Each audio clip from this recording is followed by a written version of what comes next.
Today we speak with homeopath Neela Prabhu, who is a qualified licensed homeopath who also has 20 years experience as a community pharmacist.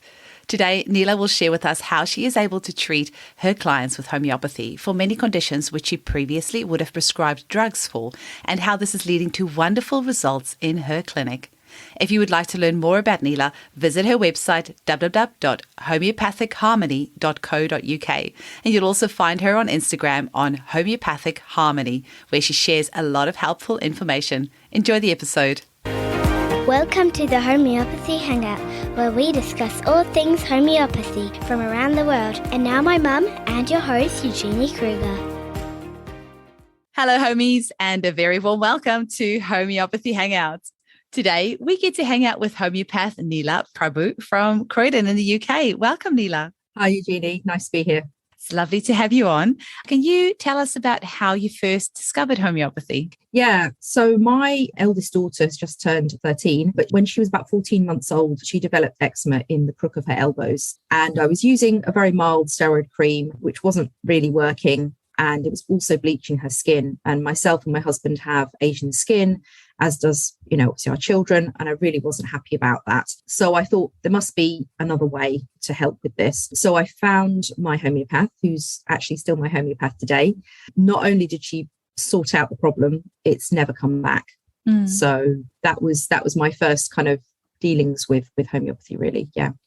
That's amazing. And you actually have a background as a pharmacist. So tell us about how you made that leap. And what was that like working as a pharmacist, and then how that differs with your life now as a homeopath? Yeah. So I spent almost 20 years being a community pharmacist. So, your local pharmacy store, that was me handing out lots of drugs to lots of people. And I initially went into it thinking, well, I want to help people. I want to give them the drugs. They're going to get better. And that's going to be quite satisfying for me to do that. I got to a career crossroads. I wasn't happy basically doing what I was doing. It wasn't fulfilling me. And I would come home.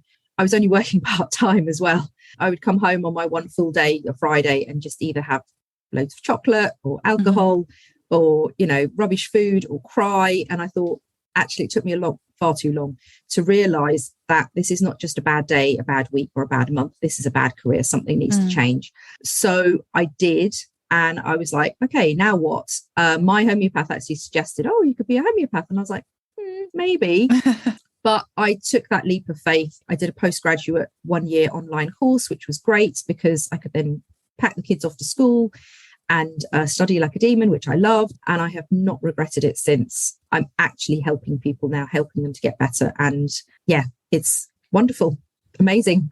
That's amazing. I have a client who's a pharmacist, and I have just managed to convince her to become a homeopath as well. So I think you make great homeopaths also because, and we chatted about this in a podcast with Barbara Roberts, who's a Kiwi who also is a pharmacist and homeopath. But often clients come to see us and they are on all sorts of different drugs.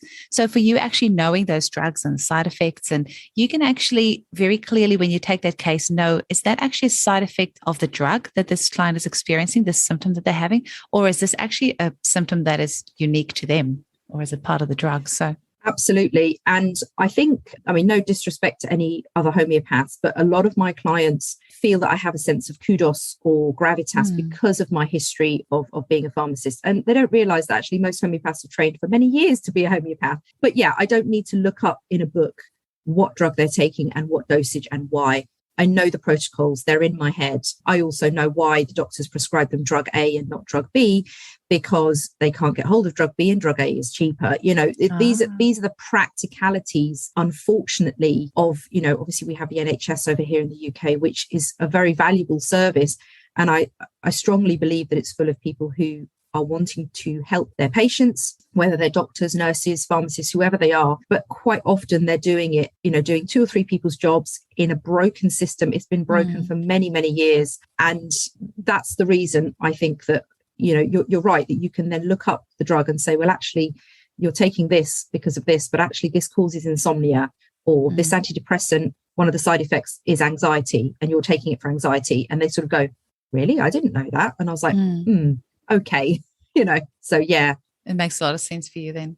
Speaking of anxiety, so how do you treat anxiety these days? So instead of just dishing out pharmaceutical drugs, you are now approaching it with a different angle. So if a client comes to see you for anxiety, how would you look at that case, and what sort of remedies do you find helpful, and what sort of results can clients expect if they come to see you for something like anxiety? Yeah, and I think anxiety is on the increase, unfortunately, quite apart from what's been going on in the world these last few years. But yeah, I think with doctors, the way I tell my patients about it is they have certain tools in their toolbox. And, if you go to them with depression or anxiety or whatever, the first line tool is an antidepressant. But that's all they've got. And it's that old adage of, if the only tool you have is a hammer, then everything starts to look like a nail. I can obviously tailor with homeopathy what I'm giving them. So there aren't specific, obviously there's quite a few specific remedies for anxiety, but I would always say to them, it's like a puzzle. I'm giving you the remedy for this, but also I'm going to recommend book recommendations, podcast recommendations, breathing exercises, looking at their diet, supplements. For example, I would say, avoid anything that's going to stress your adrenals for a couple of months. So things like cheese, orange juice, caffeine, just try and cut down or cut them out for a couple of months and see if your panic attacks decrease, helping their adrenals, giving them an organ support for that. All of that, gratitude practices, journaling. I kind of feel like it's not one of these things that is it's not the magic pill that everyone wants. It's building that healthy foundation of actually doing all these practices, even when you're feeling on top of the world, because that's what's going to help you through those tough times when you're not feeling so great. And I've had a postnatal journey myself that, that helps me through. So it's showing them that empathy and saying, you're not broken. Part of you is your body is fighting against you, as well as everything else that's going on in your life. So, which you don't really get just from, here's an antidepressant, It's interesting you were saying about the adrenal stimulating stuff, because Hilary Dorian, who I'm sure you're very familiar with. Oh, love Hilary.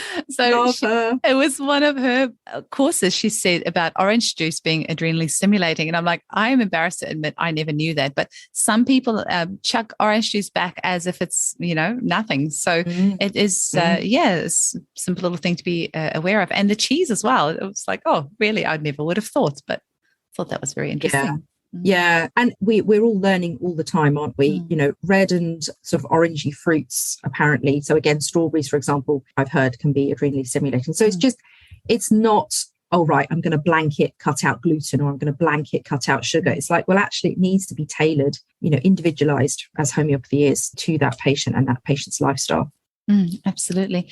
And something else that I know you treat very successfully in your clinic is UTIs, urinary tract infections. And I can just kind of see in front of me Neela from, 20 years ago, prescribing loads of antibiotics for UTIs as people came in. And I'm guessing that your approach looks a little bit different these days. Yeah, absolutely. I've got two girls, both my children are girls, and, experience with them, as well as I had a lady, the case is on my website, who had chronic urinary tract infections for 18 months before coming to see me, and they would arrive on day 3 of her period. So you can imagine she was like, oh, thanks very much, Mother Nature. Wow. I've got my period and I've got a urinary tract infection. And actually, she obviously had been through lots of antibiotics and she was getting frustrated. So she found me, and I treated her from July until just about 8 months, just over. And then, she wasn't really suffering anymore. So we stopped treatment, and she didn't suffer with one whilst she was with me. And touch wood, as far as I know, she hasn't suffered with one since.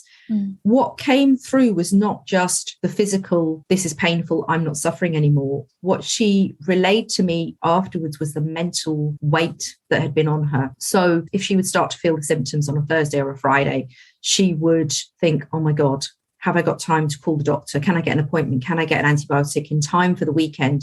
All of that pressure, that mental pressure. She said, it's just like a weight has been lifted, from my shoulders. And I thought, well, yeah, that was kind of hidden. She almost wasn't aware of it until it was taken away. And she had a very eloquent way of speaking. She would say, oh, it all feels normal down there now, because she had this odd sensation. So for me, yes, she wasn't suffering urinary tract infections anymore, but this sensation was still there. And I'm like, we need to get rid of this sensation. And we did. So Yeah. That's amazing.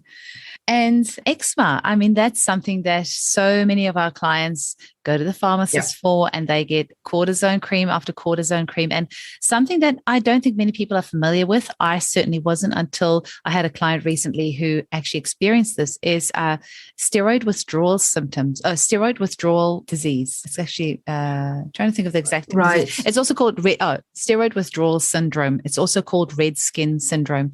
And these are people who have had a history of steroid use. And if you go online and just go Google the pictures, you will just be completely shocked. And you almost can't believe that these people can be alive, because they look almost like lepers. Their skin looks so bad. And it's just from the withdrawals from the steroid cream. And people use this willy-nilly, not really thinking about the effect that it has on the body. So, I mean, what did your days as a pharmacist look like versus now when it comes to eczema? Yeah, absolutely. We'd have eczema clients and they'd have their standard, huge pots of emollient cream, moisturizers, stuff for the bath, stuff for the child to take to school, plus the steroid creams. Then a few years later, you would then find, oh, interesting, that same child has now developed asthma. So then you've got your, the pumps, the inhalers, we need this for school, the occasional, in the winter, they would have a chest infection. Okay, so we'll put some oral steroids and some more antibiotics. And then come summertime, it's like, right, let's just have an extra little bag with antihistamine liquid or eye drops or nose spray. And you're like, wow, this poor person or child quite often is taking all of this stuff. It's impacting on their life. It's taking up a lot of their time, and it's obviously the parent who's then going, right, we need to cream you twice a day. We can't do 3 times a day because you're at school. How do we fit that in? And they're working, and it's just so hard. And hay fever, eczema and asthma are the same gene. You may not have the expression of all of them. And I can give you an example of that with my family, that my husband walks from one end of the garden to the other and he honks like a goose because he's coughing and spluttering. And I have offered to treat him, but he said no. I'm like, fine, you suffer then, that's fine. And I never suffered. And it's also a dominant gene. So I knew that any children that we had would suffer in that way. So when my eldest had eczema, it wasn't 100% of a surprise. However, now that they've both been treated homeopathically, neither of them suffer with hay fever. And he sort of tries to get around this as well. They sneeze. And I'm like, well, everyone sneezes, but there's very different to the misery of hay fever. Of, I've sat exams with my friends who, they're scratching their eyes out and their eyes are watering and their nose is running and they're trying to remember what their maths, or their English or whatever exam they're doing. And you're like, this is horrible. It's really horrible. But coming back to the eczema, in Chinese medicine, the skin, the bowels and the lungs are different sides of the same triangle. And the emotion is grief. So if I'm treating any skin condition, I'm looking at the bowels, because with eczema, the toxins are coming out through the skin instead of through the bowels, the urine and the sweat, where they should be coming out. And, I guarantee you, when I take on an eczema or a skin case, there is some sort of issue with the bowels. Mostly it's that they're constipated. We're not going frequently enough. It's not the right quality. So my child clients love speaking to me. They're like, oh, we get to talk to Neela about poo. I'm like, yes, we can talk about poo. So yeah, I did have an eczema case of a young lady who, she came to see me when she was 16. She's now 18. And this is a case I need to write up because she hasn't been to me because she's all sorted out now. She came to me at 16 with some eczema that started on her throat and then spread down to her chest and was sort of going around, the sides of her body and round to her upper back, kind of following the bra line. And between the ages of 13 to 16, quite a few traumatic things. So age 13, she had a boyfriend that, was hidden from the family, and then the family found out and they didn't approve, and, all the kind of teenage stuff going on. Her grandfather, who she was very, very close to, passed away. So that was, quite traumatic for her. And she was also involved in a car accident. Her younger brother, who was 8, sat next to her. They were all strapped in, but unfortunately the car ended up rolling and it ended up landing on the roof of the car. So really quite scary. She thought she was probably going to die. That's quite a scary thing. She also came from Dubai to here to do her A-levels, but it all happened within the space of a week. So quite sudden, but also a big shock and trauma at the airport. Her mum was crying and having a bit of a meltdown, and her dad saying, get on the plane, you're going to miss the plane, stop, ignore your mother, get on the plane, So quite traumatic for a 16-year-old. She's living here with family, but still that's quite a lot in a young person's life all those things to happen in a short space of time. And I said, your eczema could have presented anywhere. I said, but it is, your body is telling us it's beautifully presenting around your lung area because the root cause was grief. We gave her a grief remedy and she's done beautifully on it. She said, oh, I forgot I was on my period, Neela. I said, yes. She said, because I'm helping you with your periods as well, you know? So she is very, very happy. So that's on my website, obviously, if people want to read, but sorry, no, it's not because I haven't written it yet. That's okay. By the time the podcast goes out, you'll probably have it up. I'll write it on there. Yeah. That is absolutely amazing. And Neela, what message would you like to get across to our listeners who are maybe new to homeopathy, maybe don't know much about it? What is the message that you want to get across to them? That there is another way. I think, you know, whether in this country or you know, where you are, across the world, it's kind of, we've been trained to think, you know, conventional medicine is the way to go. But actually, alternative medicine has been around for a hell of a lot longer. You know, homeopathy has been around for over 200 years. You know, Chinese 5-element system, which acupuncturists use, has been going for thousands of years. Ayurvedic medicine in India, again, thousands of years. And you have to question and go, well, this has survived for longer. Why? Because it works. There's a clinic homeopathy is the number one system of medicine in India. You know, my parents were born there, as were my husband's. But I've come to this from another angle, not necessarily from my family, but there's a clinic in Calcutta that sees 3,500 patients a day, and not the same homeopath, they would be dead. A team of homeopaths. But you kind of think, well, why would all these people go there if it didn't work? You know, and that's my message is, do you know what? I'm not saying don't use conventional medicine. What I'm saying is give alternative medicine a try. Just see what it can do. The proof is in the pudding. And when you see those results and you think there's no harm, there's no side effects, I'm empowered to heal myself with, you know, you can use homeopathy yourself at home. It's, you know, that's my message. That's what I'm passionate about. And that's the Banerjee clinic that you're talking about in Kolkata. Hey. Yes. I didn't look into which. Yeah. I mean, Yeah. Amazing. Well, actually there's several clinics, because I was speaking with a homeopath today and she was saying that, you know, they treat hundreds of cases as well. I don't know how they do it. It's amazing. I was just going to ask you, is homeopathy still part of the NHS? Like, can you claim for that? There were several NHS homeopathic hospitals throughout the country, actually, quite a few in London and, you know, Manchester, other places up north. Unfortunately, what's been happening the last few years is that they are closing them all down as part of, you know, the NHS doesn't have enough money. Well, it's never had enough money, but they are closing them down and saying we're only supporting evidence-based medicine, even though there's lots of evidence for homeopathy. So no, unfortunately not. Some of my clients, it is covered on their private medical insurance, depending on the company. So the answer to that is no. You know, and even as a pharmacist, I had a restriction on me to say I could not professionally recommend it. I would have to say, well, the choice is yours, but officially there is no evidence, which I would always say in that way and said, but my personal view is this, you know, because, which is it. Again, it's just something that I don't have to live by that restriction anymore. So it's actually quite crazy, because if the NHS doesn't have money, then actually homeopathy is one of the most amazing ways that they could save money, because it is a fraction of the cost of pharmaceuticals. So they could actually do a lot more good by using homeopathy. But anyway, maybe one day. Well, it's my phrase on that is there's no profit in healthy people. No, there's none. And that's a whole bigger conversation. No, absolutely. So Neela, for a little bit of fun at the end, what are your 3 favorite homeopathic remedies and why? Oh, this is such a hard one, Eugenie. I'm sure most homeopaths will be like, only 3. All of them. I think I just ask because I love to see them squeal, like trying to decide it. Just 3.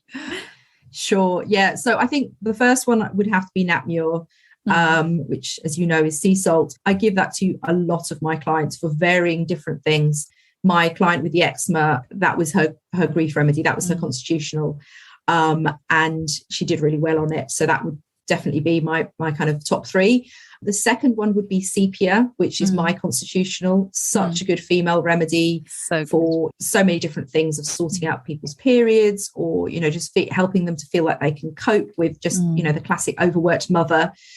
And I think another one of my favorites would be carc, just because it's the great carcinosin. A carcinosin. So for pulling the cork out of the bottle, that's how I describe it, because it's really good for, I had a client yesterday who I couldn't quite figure out his constitution. I thought, you know what, I'm just going to go in with a big dose of carc, because it clears the picture. It opens them up. It's kind of pulling that cork out of the bottle to kind of go, there you are. There you go. There you are. So yeah, I do use that as also as an intercurrent as well. So yeah, I think that was really hard though to pick. Yeah, three. It's hard. That's definitely three of my favorites as well, I have to say. And I have to, there's quite a few people from the UK that live here in Australia, and I often prescribe Natmur for them, because I think it's also, people from the UK tend to be, a little bit more reserved and just a little bit more, closed, not like the Aussie way where everything's kind of like out there for everyone. So, obviously a gross generalization, but I can see how that would be something that you would prescribe quite often. Yeah, absolutely. And the way I sort of, obviously with, the Elsa and the Frozen movie, I'm like, Natmur is just, you need to let it go. Yeah. Well, I say in my little homeopathy introduction video that Frozen 2 is my favorite movie of all time, because it is about homeopathy. It's actually about how water has a memory. Exactly. I did an Instagram post about that. I created it and I was like, hey, Olaf said water has memory. So exactly, it must be true. It is pretty cool that this whole generation of kids are going to grow up knowing that water has a memory. So it does, make that concept is not going to be such a huge mental leap for them when they're older. Neela, how can people get hold of you? Are you still taking on new clients? I am, yes. This last month I've been really, really busy, and January as well. So I'm very grateful for that. But yeah, so the best way is I'm very active on Instagram. So homeopathic_harmony is my handle, and has my face on it. So obviously you'll know. Also, my website is homeopathicharmony.co.uk. So that's another way. Or even if you search for homeopathy in Croydon, my SEO guy's done a great job of getting me on page 1 of Google. So good. That's always good. Yeah. So yeah, and I am on LinkedIn as well, but just to be found. But those are the main 2 places that I'm very much active. So if people want to come and say hello, that'd be great. Wonderful. Thank you so much for your time today. And it was lovely to speak with you. And I'm definitely I think I'm following you already on Instagram, but yeah, just keep up the good work. And I'm looking forward to reading that case of yours on your website. Make sure you upload it for us. I will do. Thanks very much for the opportunity, Eugenie. Thank you. Such a pleasure. Bye-bye. The Homeopathy Hangout podcast is produced by Eugenie Kruger Homeopathy. For more information, visit eugeniekruger.com. The information presented in this podcast is for educational purposes only and does not replace advice from your medical practitioner. Please read our full disclaimer in the show notes. Thank you for listening.